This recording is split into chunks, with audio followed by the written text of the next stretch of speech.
Well, hello everybody. Welcome to another little chat in my chat section of the site. And we are going to talk about today this thing about niceness.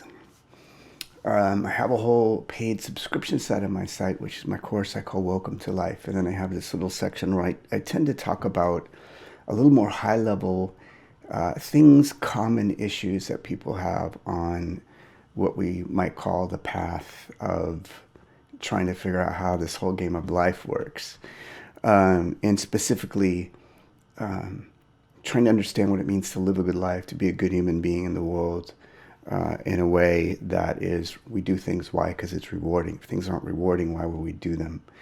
And if we want rewards out of being anything in life, we have what? We have challenge. Everything is challenges. Challenges, rewards give us challenges. We don't address a lot of the challenges in regards to what I call, our intangible world, our inner world, how we get the rewards for being good people in life, because we don't talk a lot about the challenges. There's incredible challenges. Anybody knows who steps into the world who tries to be a good person immediately finds out all the challenges that go on, all the deception, all the people who aren't so good, all the people who take advantage of us, all of our own inner weaknesses. Sometimes we think we're being good people and we really have a secret agenda of our own that we're trying to, we don't even, maybe we are aware of it, but sometimes we're not, and we don't even realize till later that we're just being good because we want to get something, leverage something out of a situation that might be selfish. So it's not just the people around us, it's not just the world, it's even within ourselves. We have these things and we have to figure out all these things. And like so many things that I talk about, the answers don't necessarily just automatically solve the problem. They just give us practices. They give us things we have to constantly do, things we have to forge in ourselves so that they become part of who we are and how we interact with life. So the topic of this discussion is niceness. This is a very, very, very important discussion, especially for people like me. I think there is this, if we look at the extremes of life, obviously the secret to life lies in all the nuances of life and the gray areas. But we learn sometimes when we look at the extremes, that helps us to wrap our head around things get a little fishy in the gray areas. So if we look at the extremes of this discussion, we could say, well, here's somebody that just doesn't care. They don't care about being a good person. They just want to go out and get what they need. They do what they do. And, whoever gets stepped on or falls in that process is unimportant. And some of you might say, yeah, I hate those people. I don't like those people. I'm not a big fan of that way of living either. But guess what? It's all part of the nature of life and the system of life. And that's one thing we have to wrap our head around is as much as we would like to, you will find that any of our attempts to say, hey, that's wrong, people shouldn't be that way, isn't going to necessarily change people or change life. So we need to figure out how to go, wow, there's a nature. Life is a jungle. And just like in jungles, we have all kinds of little things hiding in the woods and snakes and things like this. And we've got to navigate through that. And our desire to judge things or make things wrong isn't going to help us adapt. So let's get back to the niceness thing. There's this idea that good people are nice people and bad people are not nice people. And herein lies the problem. We've already lost in that state of mind, because if so, we have a very polarized view of life, and it's not teaching us about what, for lack of better words, the dance of life. And we can end up in this situation where if we are the person who thinks we can win all our battles with niceness, or we should, we all know we can't, but there's a part of us that sometimes thinks we should be able to. If we're just nice, it should all work itself out if the world was a good world, a perfect world. And it doesn't work that way, as we all know. So we have to swallow a certain pill of reality, which is not such a horrible pill.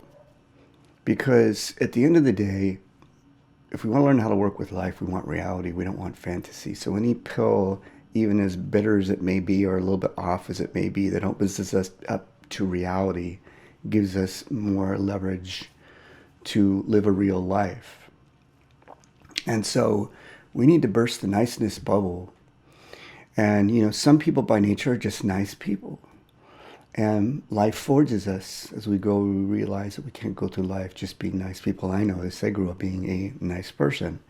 And certain things you get for being a nice person. There's a lot of good karma and friendships that you get. But you also, anybody who's a nice person knows that target, people look for that and they zero in. They go, let's see if I can find weakness. Nice person, possible weakness.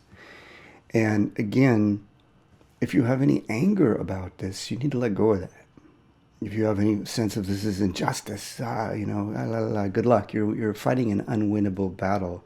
This is the physics of life, of things looking for strengths and weaknesses and how to take advantage of things. And that is just the way it is. If you want to be a wise person, you have to be a strong person. Nice people have to be very, very strong people. You need to have something to leverage your niceness with, and that has to be strength, or it has to be wisdom, your ability to read situations. If you're nice and you have no intuitive sense or wisdom, you're screwed. You better open your eyes and see how things work, and you better understand how to be aware of how systems work, so you don't get taken advantage of. The end of this beginning, middle, end of story. The other thing is life has a right to test all of us. I'm going to tell you a story from Indian mythology literature in East Indian. And there's a really, really great story that speaks to this idea of the nature of things. And in the story, there's two brothers. And many of you may know this story if you're even quasi-well-read and you're in the spiritual world or whatever. But this story it's a wonderful story that speaks to the nature of things. And there's two brothers, and it's a very, very fairy tale-like story in the sense that you've got a good brother and an evil brother. And you've got a king. The king passes away, and he bestows the kingdom to one of the brothers, and which happens to be the not so good brother. And the agreement is that this not so good brother gets to rule the kingdom as he pleases, and at a certain time, after X many years, he has to relinquish that kingdom and give it to the other brother, and let the other brother take over. So it's like, okay, great, we're going to have this period of not so good ruler, this guy who's a tyrant, not going to be good, but at least there's a time when it's going to get transferred over to the good son.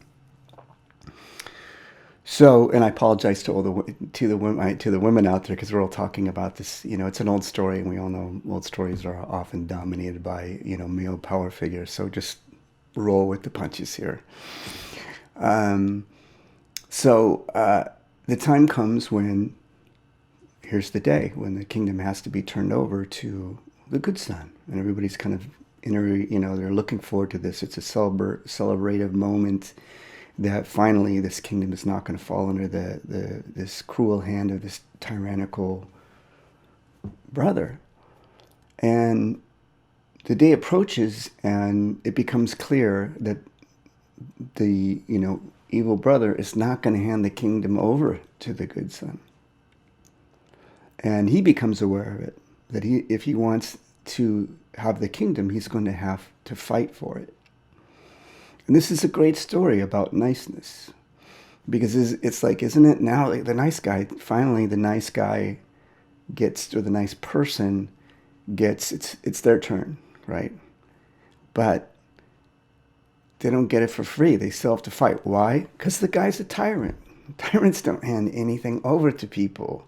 There are forces of nature that you want this, you better take it.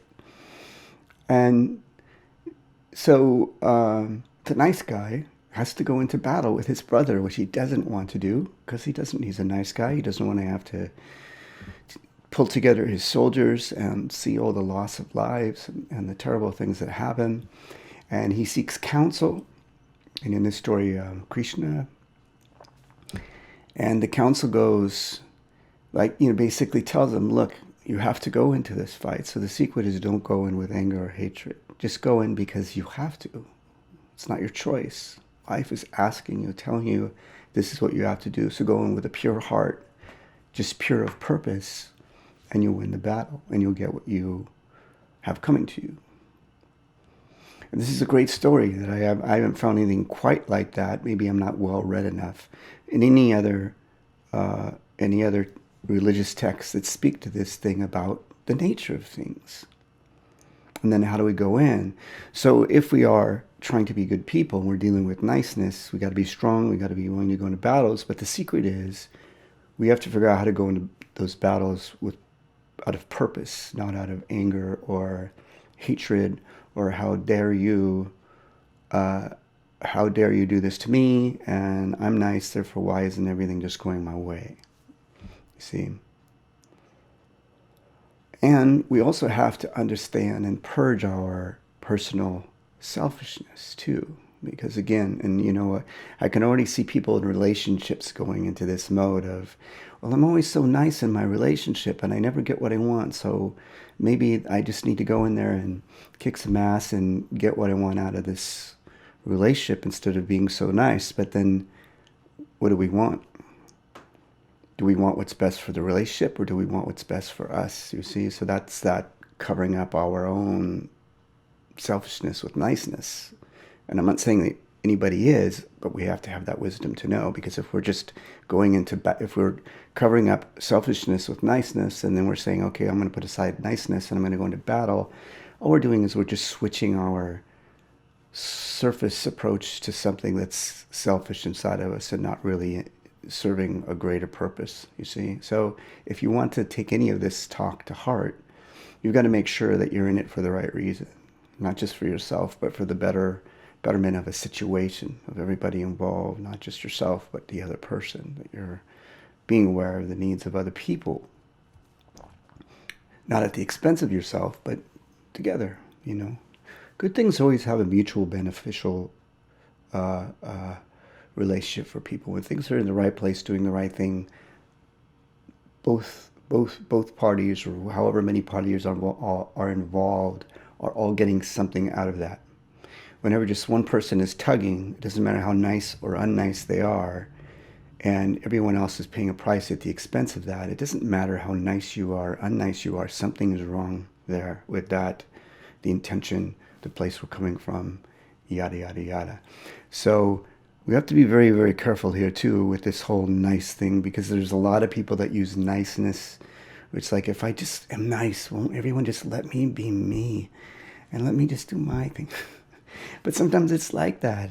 Sometimes we have unrealistic expectations of the world and we cover that with niceness. If I could just be nice, whatever, you just let me sit in a corner and just do what I want the way I want to do it and not have to. You see, that's not a game we can play with life. We can try, but we will always lose that, because life is always going to come back and say, at some cost, either ours or those around us, is going to come back and say, something's not working here. Something's out of balance. There's not a collaboration with life. There's this selfishness, and therefore your niceness is only not going to go very far. You see? So, to some degree, we need to let go of niceness. And that's the old bursting of the bubble of life, and again, so many things we're given in stories, and whether it's fairy tales or ideas that we have when we're young. And so we all know this as we get older, so many of our bubbles, they have to burst, and we wish they didn't. But once they burst, then at first it kind of hurts a little bit, but then it's like, okay, all right, here we go. Game on, let's do this. Because we don't want to, hopefully nobody intends to be nice in this world as a way of sort of throwing something in front of other people that allows us to be used unnecessarily in a bad way, in a wrong way, you know what I'm saying? So let go of this whole idea of niceness. And I'm not saying let go of being nice. Be nice. Just understand that nice is just being nice. It has its time and place. And many of you know this. We also see this suffer in parenting. You know, people will bring in hope that niceness will raise their children. If they're nice parents, that should be it. And very quickly you find out children are forces of nature. If you're too nice to children, they will run over you. They will do whatever they want to do. And you could say, oh, my terrible children, you know, why are they so terrible? And a lot of times tyrannical children are the results of parents that are too nice. We spoil our kids. It's a perfect example of nature teaching us the limitations of niceness. We can't parent with nothing but niceness. And actually our children resent us if we're too nice, because they want to know. They want to know the balance. They want to know the boundaries. You see? If we take that same perspective into life, that's helpful. Life doesn't want us to be too nice. We may want to be nice because we hope that would take a lot of work out of life. We could just go and be, hey, I'm nice, I'm nice, I'm nice, and then life would be so much easier. But life doesn't want us to be too nice all the time. And just like our children, it'll walk all over us until we can set boundaries and do things, and life responds. Life wants us to be complete people.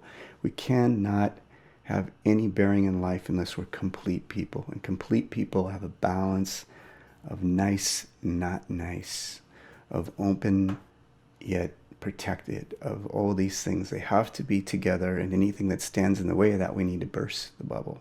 Why would we have these things? Romanticism. The world is full of things that aren't nice. Some of them are a little bit not nice. Some of them are a lot not nice. And some of them are very, very, very tyrannical and horrible. You know, I live in a society where my government is not bad. I'm very grateful to live in a society where, in the grand scheme of life, I'm very, very fortunate. Obviously, there's places where people are absolutely tyrannical. And when we live in suffocating situations, we just wish niceness would have more power, because it's so sad and depressing at the power of what is not nice, the capacity of the power of the things that are not nice to create misery for other people. So we don't want to be not nice, miserable people in the middle of not nice, miserable place. Then we have just misery, which is the dark ages, which is what we're all trying to slowly pull ourselves out of. So niceness helps to counterbalance that, but then there's a part of us that just wishes that niceness could just destroy that uglier side of life and just be the way things are. And we can end up in that world. Why can't people just be nice?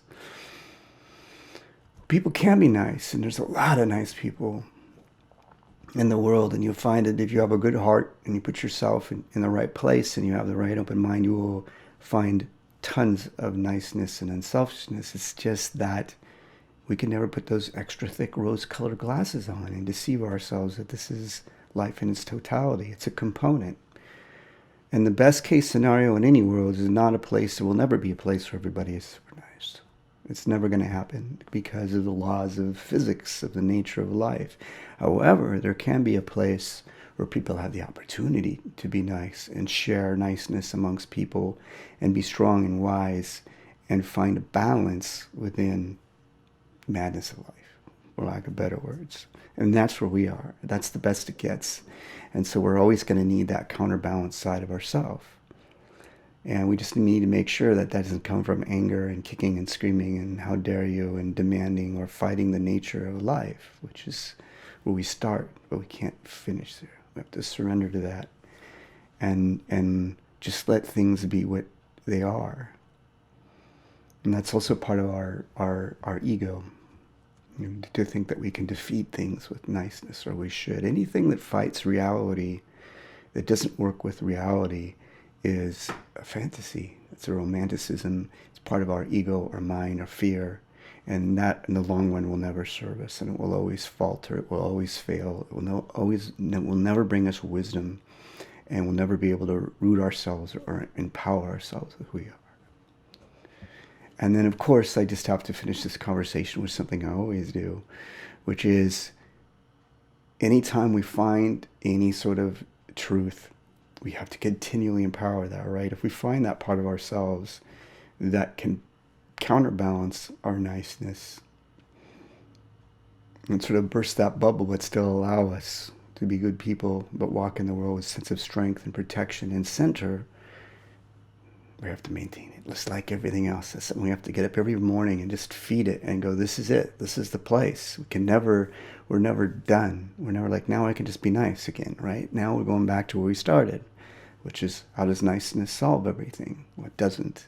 You see? So we don't get something so we can go back to where we started and wonder why it doesn't work anymore. You see, that's again, that's that crazy, going back to that definition of crazy, where we keep going back to the same thing, wondering why it doesn't work. You see, we have to walk over that bridge, and once we find that counterbalance, that we have to stay there. That can never go away. We can't just go back and wonder why niceness doesn't work again. We just completely destroyed our whole lesson. So if you're a nice person, own it. We all got to be sort of warriors in our own way, but there's a softer warrior to a nice person. Nice people we need nice people in the world. We all know that. We need compassion, we need all these things, but for compassion to exist, it needs strength and wisdom, or otherwise it will just be torn to shreds in a New York minute. It's just the nature of things. Don't get angry, don't cry about it, don't kick and scream about it, accept it. This is how we become people. We have to have the whole picture together. There's no way out, and that's not a bad thing if we own it. Okay? So, niceness. Don't look for niceness to solve everything. And for those of you, some of you who are just not, this is not an important conversation to you. You get this. You're not the type of people that spend excessive energy being nice. And what you know that nice people sometimes don't know is how empowering and good it feels to purposefully not be nice, to be in a situation where you're doing what you must have to do, and doing things that aren't nice, but for the right reason, and being purposeful about it. And that's very, very empowering. And then you start to realize, when you do those things, you start to realize, oh, niceness. Okay, whatever. Something to share when you want to be nice, but not the most important thing in life. Strength. What's on my site? Love, strength, wisdom. And niceness is not in my three jewels. It's not nicest, butt kissing, rolling over. These are not the three jewels of life. Love, strength, and wisdom. Far more important, wisdom and strength and niceness later. I say this as somebody that started with niceness first, and I've spent probably 20 years of my life uprooting the delusions of niceness just to get back to, okay, love, strength, and wisdom. So I am a student of this school, my friends, a big student of this school. And it's a very, very, a lot of life is lost if we get to hide ourselves too much behind niceness. Yeah, we don't get those jewels, strength and wisdom. Okay, folks, I think enough of that one. And again, just a high level thing, so important. There's just sort of these clutch lessons, sort of centerpiece lessons of life when we're sort of on the path that we need to remind ourselves. And one of these things is practicing being calm, positive, without having to be nice. Be nice. I'm gonna tell you something else really, really quick, even though it goes on too long. When I talk about this from time to time, when you look at people like, I'm a self-professed lover of true monks, because very quiet people, calm people, and things like that. And sometimes when you see people who are, spiritually evolved people who practice a lot, who the real deal, and we'll see pictures of them, and they'll be smiling, and they, look at me, I'm so happy, I've reached this level. Well, those are photographs. If you actually see these people in person, most of the time they don't smile. They smile when they feel like smiling, when something causes them to smile, when they have a reaction that causes them to smile, but their default is not a smile. You'll find that they're very, very calm, and they don't really look They look very, in some ways, like you can't figure out that there's any emotion. That's the whole point. You're not trying to be nice. They're not wasting energy. It's part of spiritual evolution. They're not wasting energy trying to be nice. They're just trying to be present. If there's a reason to be nice, they're nice. If there's a reason to smile, somebody says something funny, sure, smile. Otherwise, flatline. Flatline's not, in that sense, it's not dead or cold. It's just not having to waste our energy being nice. Then our energy can stay settled in us and we can be focused and we can act from wisdom, not from niceness. Okay? Work on it. It's okay. And I told you I was going to be done with this. Real quickly, habits, right? We're all habits. Niceness can be a habit. If we grow up seeing ourselves as being the nice person, that little simple lesson can seem like what? But that's me. That's how I'm living. You know, it can feel very uncomfortable. Like, and then we can feel like we're being mean because we're not being nice. When in fact we're just not being nice. We're not being mean. We're just being centered and strong. So sometimes we have to reinvent how we perceive ourselves. We have to spend some time settling down and feeling okay and not feeling that we need to be mean because we're not being nice. That's also another thing that happens. That's how we get passive aggressive. We get really, really nice. We get really, really nice. And all of a sudden one day I'm done with being nice. And out come the claws. And I've been there. I've done that more than once in my life. And out comes all that non-niceness that has been harbored up in an unhealthy way. Rather than having balance to who we are, we nice, nice, nice, nice until we explode, right? And then we perceive ourselves as being these people that are really, really nice until we have to be really, really mean. And that's a beginning. It's an okay place to start from, but somewhere along the line, less nice, less explosive mean. Bring out those two polarities. That's what happens when we get too nice or we get too mean. We become polarized people. We feed the polarities in us. And there's never, will we start from one place or another? No crime to start from one place or another. That's how we always do. But as we get older, we need to find a middle ground. And now at last, I am finally done with this chat. So thank you for listening. For all you nice people out there, it's possible to not be nice and still be very, very positive, filled with energy. Take some time and be not nice for it. Pick a stretch of your life and just say, this is not about being nice stretch. It's also not about being mean, not about being angry, not about being upset, just about being centered and wise. And just let niceness give way to wisdom. And give yourself a good chunk, like months if not more. Not a few days, because we need to break habits and we need to rebuild how that all goes down. Okay. All right, long enough. Take care. Love, strength, and wisdom to all of you. Until we chat again.